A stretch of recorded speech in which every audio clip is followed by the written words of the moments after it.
Voici l'histoire de Kempavita, une prophétesse brûlée vive. Kempa est née entre 1684 et 1686 au sein d'une famille noble du royaume du Congo, actuel Angola.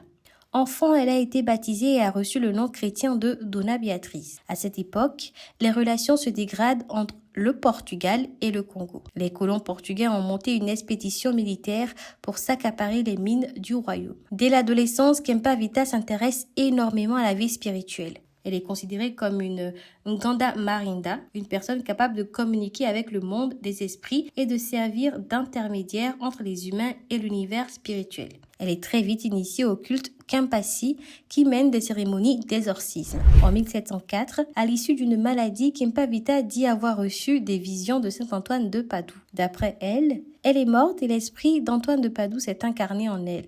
Kempavita prêche alors des messages religieux mais également politiques. Elle soutient que Jésus et ses disciples sont originaires du Congo, actuel Angola. Elle reconnaît l'autorité du pape, mais veut absolument expulser les missionnaires chrétiens européens. Elle crée un mouvement syncrétique, l'antonianisme, un mouvement qui combine spiritualité Congo et religion catholique.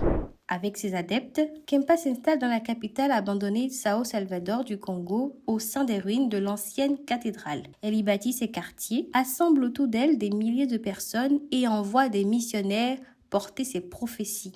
Pendant que Kempavita développe son mouvement, Pierre IV du Congo cherche à se faire couronner à Sao Salvador. Pour sa campagne, il envoie son capitaine général Pedro Constantino da Silva. Mais arrivé à Sao Salvador, Pedro rejoint les antonianistes et se proclame roi. Furieux de cette trahison et jaloux de l'influence de Kempavita, Pierre IV décide de la faire arrêter. Donc en 1706, alors qu'elle vient d'accoucher, la prophétesse est arrêtée. D'ailleurs, sa nouvelle maternité la décrédibilise et brise son image de sainteté et de virginité. Accusée d'être une hérétique dont les enseignements vont à l'encontre de ceux de l'Église catholique et d'être une ennemie du roi, elle est condamnée par un tribunal civil. En juillet 1706, Kempavita et le père de son enfant, João Barro, sont brûlés vifs sur un bûcher dans la ville d'Evolulu. L'antonianisme, le mouvement de Kempavita, lui, survivra jusqu'au 19e siècle.